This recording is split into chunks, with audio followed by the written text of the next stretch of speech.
வணக்கம். இன்னைக்கு நாம டாக்டர் ஜோ டிஸ்பென்சாவோட இவால்வ் யுவர் பிரெயின் புத்தகத்தை கொஞ்சம் ஆழமா பார்க்க போறோம். உங்க மனசை மாத்துறது மூலமா உங்க மூளையை எப்படி மேம்படுத்தலாம்னு சொல்ற அறிவியல் பத்தி தான் இது. நீங்க நினைக்கிற மாதிரி உங்க மூளை அப்படியே கல்ல செதுக்குன மாதிரி நிலையானது இல்லைங்கிறத அறிவியல் எப்படி காட்டுதுன்னு இன்னைக்கு கொஞ்சம் விரிவா பேசுவோம். ஆமாம். இந்த புத்தகத்தோட ஒரு முக்கியமான விஷயம் என்னன்னா, நம்ம எண்ணங்கள் சும்மா மனசுல வந்துட்டு போற விஷயங்கள் இல்ல. அதுக்கு நம்ம மூளையோட அமைப்பையே மாத்துற சக்தி இருக்கு. உங்க கவனமும் எண்ணமும் தான் உங்க உயிரியலையே, அதாவது உங்க உடம்பையே செதுக்குற கருவிகள் மாதிரிங்கிறது தான் அடிப்படை. ஓ, கேட்கவே ரொம்ப இன்ட்ரெஸ்டிங்கா இருக்கே. நம்ம நோக்கம் என்னன்னா, இந்த புத்தகத்துல சொல்ற முக்கிய அறிவியல் கருத்துக்களை புரிஞ்சுக்கிறதுக்கு தான்.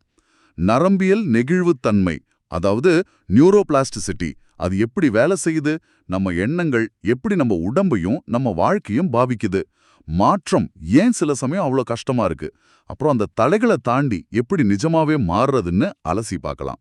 இது ஒரு வகையில நம்ம மூளைக்கு ஒரு அப்டேட்டட் யூசர் மேனுவல் மாதிரி.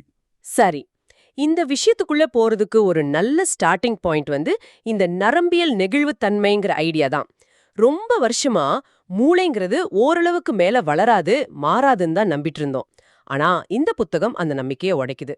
சொல்லப்போனா ஆசிரியரோட சொந்த அனுபவமே இதுக்கு ஒரு பெரிய உதாரணம். ஒரு பயங்கரமான விபத்துக்கு பிறகு ஆபரேஷன் இல்லாம மனசோட சக்தியால தன்னோட முதுகெலும்ப சரி பண்ண முடியும்னு நம்பி அதை செஞ்சும் காட்டினார். அதுதான் அவரை இந்த ஆராய்ச்சிக்குள்ள ஆழமா கொண்டு போச்சு. அப்படியா? அப்போ நம்ம மூளை நிஜமாவே மாறக்கூடியதுன்னா அது எப்படி நடக்குது? இதுதான் நம்மளோட முதல் முக்கிய கருப்பொருள், மாறும் தன்மை கொண்ட மூளை. சரி, இத பத்தி பார்க்கலாம். மூளை ஒரு நெகிழ்வான, மாறிட்டே இருக்கிற அமைப்பு. இதுக்கு பேரு தான் நரம்பியல் நெகிழ்வுத்தன்மை. நீங்க புதுசா ஒண்ணு கத்துக்கும்போது, அதாவது புதிய அறிவு இல்லனா ஒரு புது அனுபவம் கிடைக்கும்போது, உங்க மூளையில இருக்கிற நரம்பணுக்கள், நியூரான்ஸ்னு சொல்றோமே, அதுங்க புதுசு புதுசா கனெக்ஷன்ஸ் உருவாக்கும். இல்லனா ஏற்கனவே இருக்கிற கனெக்ஷன்ஸை இன்னும் ஸ்ட்ராங் ஆக்கும். இத ஹிப்ஸ் விதி சிம்பிளா சொல்லுது. ஒன்றா வேலை செய்யற நரம்பணுக்கள் ஒன்றா இணையும். அதாவது neurons that fire together wire together. ஓ, அப்படின்னா நான் ஒரு புது மொழி கத்துக்க முயற்சிக்கும் போது, இல்ல ஒரு புது மியூசிக் இன்ஸ்ட்ருமெண்ட் வாசிக்க பழகும்போது, என் மூளையில நிஜமாவே புது பாதைகள் உருவாகுதா? ஆமா, மிக சரியா சொன்னீங்க. அதே நேரம் நீங்க பயன்படுத்தாத இணைப்புகள் கொஞ்சம் கொஞ்சமா பலவீனமாகி மறைஞ்சும் போயிடும். இதுக்கு நரம்பிணைப்புகளை நீக்குதல், அதாவது சினாப்டிக் ப்ரூனிங்னு பேரு. இது மூலமா மூளை தன்னைத்தானே அப்டேட் பண்ணிக்குது, இன்னும் திறமையா வேலை செய்யுது. இது ஒரு தொடர்ச்சியா நடக்கிற மறுசீரமைப்பு மாதிரி. ஜக்லிங் கத்துக்கிட்ட உங்களோட மூளையில பார்வைக்கும் இயக்கத்துக்கும் சம்பந்தப்பட்ட பகுதிகள் வளர்ந்ததா ஒரு ஆய்வு சொன்னதா புத்தகத்துல இருக்குல்ல, அது இதுக்கு நல்ல உதாரணம் தானே? ஆமா ஆமா, அது ஒரு அருமையான உதாரணம். அதே மாதிரி பிரெய்லி படிக்கிற பார்வையற்றவங்களோட விரல் நுனிகளுக்கு மூளையில இருக்கிற பகுதி பெருசாகும். ஏன்னா அந்த பகுதி அதிகமா யூஸ் ஆகுது. அப்புறம் பிறக்கும் போதே ஒட்டி பிறந்த விரல்களை ஆபரேஷன் பண்ணி பிரிக்கும்போது மூளையிலும் அதுக்கேத்த மாதிரி மாற்றங்கள் நடக்கும். முன்னாடி ஒன்னா இருந்த விரல்களுக்கு தனித்தனி பிரெயின் மேப்ஸ் உருவாகும். சில பகுதிகளில், குறிப்பா ஹிப்போ கேம்பஸ்னு சொல்றோமே, அந்த கற்றல் நினைவாற்றலுக்கு காரணமான பகுதியில புது நரம்பணுக்களே உருவாகிறதுக்கு கூட வாய்ப்பு இருக்கு. நியூரோஜெனசிஸ்னு சொல்லுவாங்க. அடேயப்பா, இது கேட்கவே பிரமிப்பா இருக்கு. அப்போ உங்க வயசோ இப்போதைய திறமையோ எதுவா இருந்தாலும் நீங்க தொடர்ந்து கத்துக்கவும் மாறவும் உங்களை நீங்களே மேம்படுத்திக்கவும் சக்தி இருக்குன்னு அர்த்தம். நம்ம மரபணுக்கள் மட்டும் நம்ம தலைவிதியை தீர்மானிக்கிறது இல்ல. நம்ம வாழ்க்கை முறை, நம்ம அனுபவங்கள், நம்ம தேர்வுகள், இது எல்லாமே நம்ம மூளையை வடிவமைக்குது. இது வெறும் நம்பிக்கை இல்ல, இது பின்னாடி அறிவியல் இருக்கு. ஆமா, இப்போ மூளை இப்படி மாறக்கூடியதுன்னு தெரிஞ்சதால அடுத்த கேள்வி வருது. இந்த மாற்றத்தை எது இயக்குது? இங்கதான் மனசோட சக்தியும் எண்ணங்களோட சக்தியும் முக்கியமா வருது. இது நம்மளோட 2வது கருப்பொருள். சரி, நம்ம எண்ணங்கள் எப்படிங்க உடம்புல மாற்றத்தை ஏற்படுத்தும்? அது சும்மா யோசனை தானே? அதுதான் இந்த புத்தகத்துல சொல்ற ஆழமான விஷயங்கள்ல ஒண்ணு. உங்க எண்ணங்கள் சும்மா மேகம் மாதிரி போறதில்ல. ஒவ்வொரு எண்ணமும் உங்க மூளையில ஒரு கெமிக்கல் ரியாக்ஷனை தூண்டுது. நீங்க எதுல கவனம் செலுத்துறீங்களோ அந்த பகுதிக்கு போற நரம்பியல் பாதைகள் ஆக்டிவேட் ஆகுது. அங்க இரத்த ஓட்டம் அதிகமாகுது.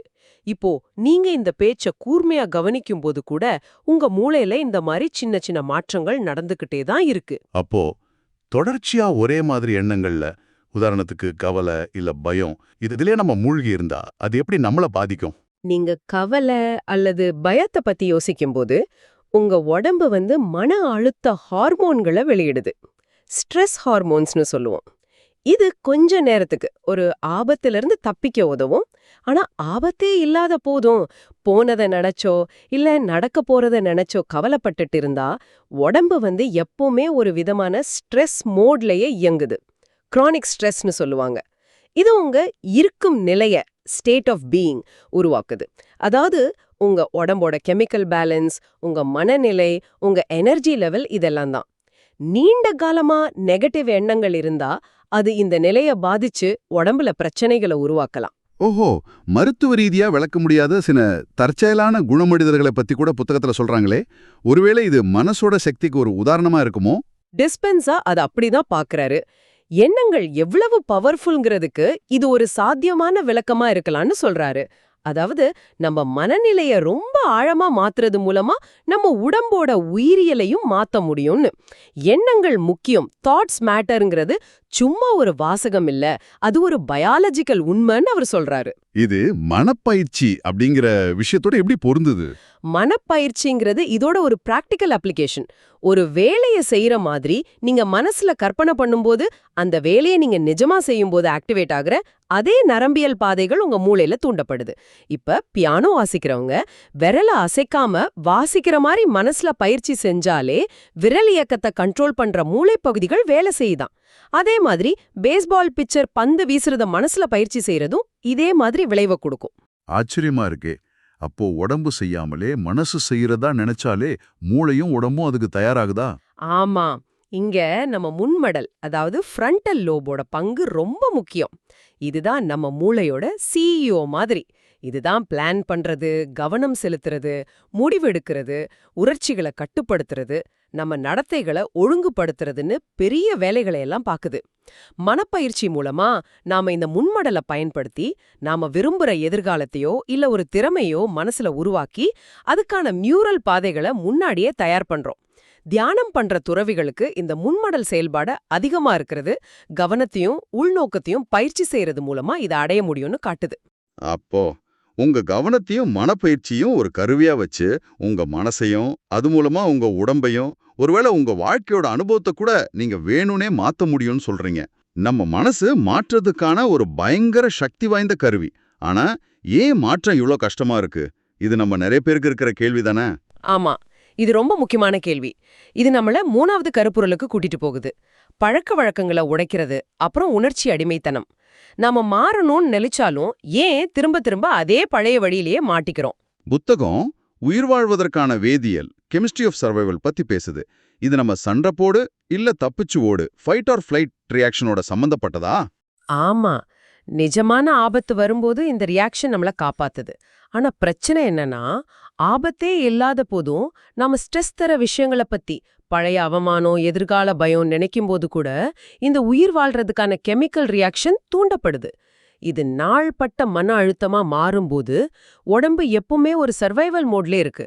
இந்த நிலையில நீண்டகால வளர்ச்சி, உடம்பு சரியாருது, புதுசா கத்துக்கிறது இதுக்கெல்லாம் தேவையான எனர்ஜி வேற பக்கம் போயிடுது.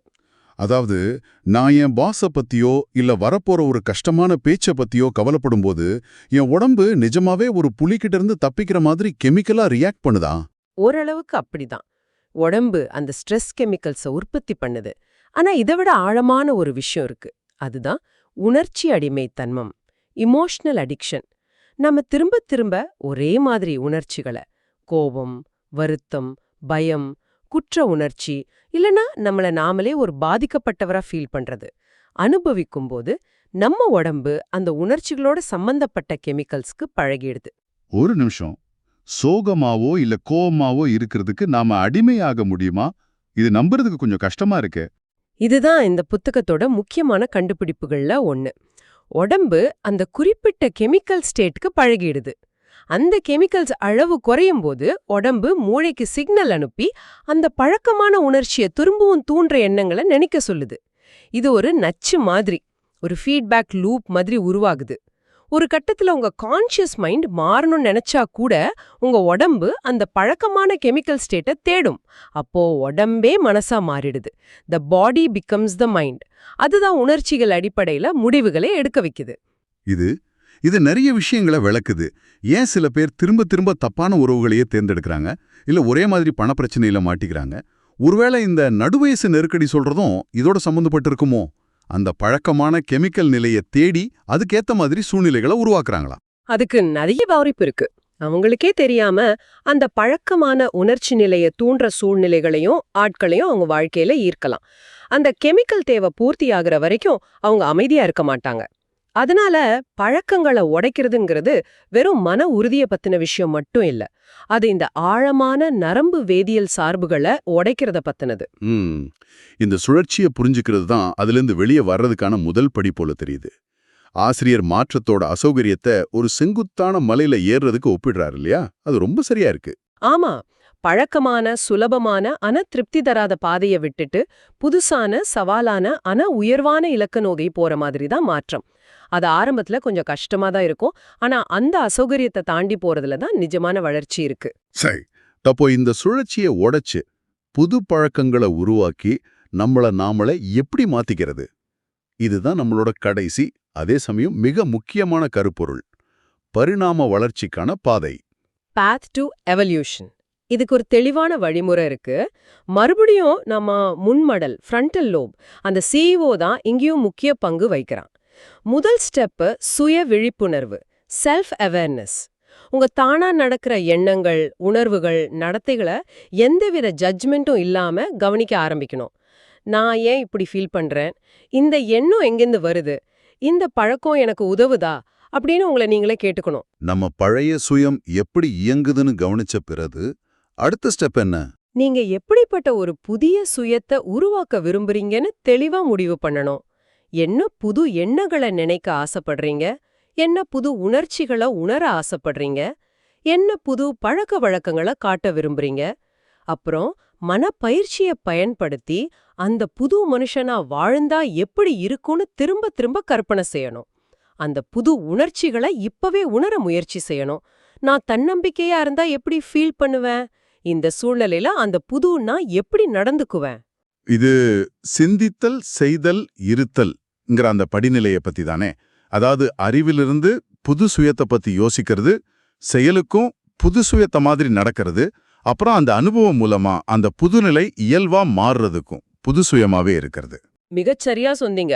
அறிவு மட்டும் பத்தாது, அதை அனுபவமா மாத்தணும். நீங்க முடிவு பண்ணின புது சுயத்துக்கு ஏத்த மாதிரி புது செயல்களை செய்ய ஆரம்பிக்கணும். ஆரம்பத்துல இது கொஞ்சம் செயற்கையாவோ இல்ல கஷ்டமாவோ இருக்கலாம். உங்க சூழ்நிலையும் உங்களுக்கு சப்போர்ட்டிவா மாத்திக்கணும். உதாரணத்துக்கு நெகட்டிவ் நியூஸ் பார்க்கறத குறைக்கிறது, இல்ல பாசிட்டிவான ஆட்களோட நேர செலவழிக்கிறது. மனச்சோர்வுல இருந்து மீண்டு வந்த லாரன் ஒரு பெண்ணோட கதையை புத்தகத்துல சொல்றாங்களே, அவங்க தனக்கான புது சுயத்தை வரையறுத்து அதை மனசுல பயிற்சி செஞ்சு புது செயல்கள்ல ஈடுபட்டு அந்த புது உணர்ச்சிகளை தொடர்ந்து பயிற்சி செஞ்சதால குணமானாங்கன்னு. அது இந்த படிநிலைக்கு ஒரு நல்ல உதாரணம். ஆமா, லாரியோட கதை மனசோட சக்தியையும் இந்த வழிமுறையோட வலிமையையும் நல்லா காட்டுது. புது செயல்களை செய்யும்போது கிடைக்கிற பின்னூட்டத்தை கவனிக்கணும். உள்ள இருந்து வர்ற ஃபீட்பேக், நீங்க எப்படி ஃபீல் பண்றீங்க, அப்புறம் வெளியே இருந்து வர்ற ஃபீட்பேக், உங்க சூழ்நிலை எப்படி மாறுது, மத்தவங்க எப்படி ரியாக்ட் பண்றாங்க, தப்புல இருந்து கத்துக்கிட்டு சரி பண்ணிக்கிட்டு விடாம பயிற்சி செய்யணும். இந்த புது எண்ணங்கள், உணர்வுகள், நடத்தைகள் எல்லாம் நம்மளோட புது இயல்பா தானா நடக்கிற ஒன்னா மாறுற வரைக்கும் இந்த பயிற்சி தொடரணுமா? அதுதான் இலக்கு. அது உள்ளார்ந்ததா உங்க கேரக்டரோட ஒரு பகுதியா மாறுற வரைக்கும் தொடரணும். இதுதான் தனிப்பட்ட பரிணாம வளர்ச்சி, பர்சனல் எவல்யூஷன். இது சும்மா பழக்கத்தை மாத்துறதில்ல, இது உங்க இருக்கும் நிலைய மாத்துறது. இந்த புத்தகம் இன்னும் ஒருபடி மேல போய் குவாண்டம் பிசிக்ஸ்ல இருக்கிற சில கருத்துக்களையும் தொடுது. நம்ம கவனம் யதார்த்தத்தை பாதிக்கலாங்கிற அந்த பார்வையாளர் விளைவு, அப்சர்வர் எஃபெக்ட் மாதிரி நம்ம உள்நிலை மாற்றங்கள் நம்ம வெளி உலக அனுபவத்தையே மாத்திர சக்தி கொண்டிருக்கலான்னு சொல்லுது. நம்ம எண்ணங்களும் உணர்வுகளும் ஒரு விதமான எனர்ஜி சிக்னேச்சரை வெளிப்படுத்துது. அது நம்ம யதார்த்தத்தை ஈர்க்குது இல்ல உருவாக்குதுங்கிறது அதோட கருத்து. இது ரொம்ப ஆழமான கருத்து தான். அப்போ நீங்க கேட்டுட்டு இருக்கிறவங்களுக்கு நாங்க திரும்பவும் சொல்றது இதுதான். இது வெறும் தத்துவமோ இல்ல மோட்டிவேஷனல் பேச்சோ இல்ல. இது உங்க மூளைய, உங்க மனச, உங்க கவனத்தை பயன்படுத்தி உங்கள நீங்களே மாத்திக்கிறதுக்கான ஒரு நடைமுறை, அறிவியல் அடிப்படையிலான அணுகுமுறை. உங்க கிட்டயே அதுக்கான கருவிகள் இருக்கு. ரொம்ப அழகா சொன்னீங்க. டாக்டர் ஜோ டிஸ்பென்சாவோட இவால்வ் யுவர் பிரெயின் புத்தகத்தோட இந்த விரிவான அலசலை சுருக்கமா பார்ப்போம். முக்கியமான செய்தி இதுதான். உங்க மூளை மாறக்கூடியது. நரம்பியல் நெகிழ்வுத்தன்மை. உங்க எண்ணங்களும் கவனமும் உங்க உடம்பையும் அனுபவத்தையும் வடிவமைக்கிற சக்தி வாய்ந்த கருவிகள். நாம நம்ம பழக்கமான உணர்ச்சிகளுக்கு கெமிக்கலா அடிமையாகலாம், அது மாற்றத்தை தடுக்குது. ஆனா சுய விழிப்புணர்வு, தெளிவான நோக்கம், மனப்பயிற்சி, அப்புறம் தொடர்ச்சியான செயல்பாடு மூலமா இந்த பழைய சார்புகளை உடைச்சு ஒரு புது சுயத்தை உருவாக்கி நம்ம வாழ்க்கைய நாமளே மேம்படுத்திக்க முடியும். இந்த முழு பேச்சையும் வச்சு ஒரு சின்ன சிந்தனையை உங்ககிட்ட விட்டுட்டு போறேன். இந்த புத்தகம் சொல்ற மாதிரி நம்ம உள் உலகத்தை, எண்ணங்கள், உணர்வுகள் இருக்கும் நிலைய மாத்துறது மூலமா நம்ம வெளி உலக யதார்த்தத்தை நிஜமாவே நம்மால பாதிக்க முடியும்னா, நீங்க கற்பனை செய்யக்கூடிய கணக்கில்லாத சாத்தியக்கூறுகளோட குவாண்டம் பாசிபிலிட்டிஸ திறக்க முடியும்னா, கேட்கவே தூண்டுதலா இருக்கு. அப்போ உங்கள பத்தி ஒரு கேள்வி வருது. உங்களோட எந்த ஒரு குறிப்பிட்ட அம்சத்தை, ஒரு பழைய நம்பிக்கைய, ஒரு தொடர்ச்சியான பயத்தை, ஒரு ஆழமா பதிஞ்ச உணர்ச்சி முறைய நீங்க மாத்துனா, அது உங்களுக்காக முற்றிலும் புதுசா, இதுவரை நீங்க கற்பனையே பண்ணாத ஒரு சாத்தியமான யதார்த்தத்துக்கான கதவை திறக்க முடியும். எந்த ஒரு சின்ன மாற்றம் உங்க வாழ்க்கையோட பாதையே மாத்தக்கூடும். இத பத்தி நீங்க ஆழமா சிந்திச்சு பாருங்க. ஈவால்வ் யுவர் பிரெயின் பத்தின இந்த ஆய்வில் எங்களோட இணைஞ்சிருந்ததுக்கு மிக்க நன்றி.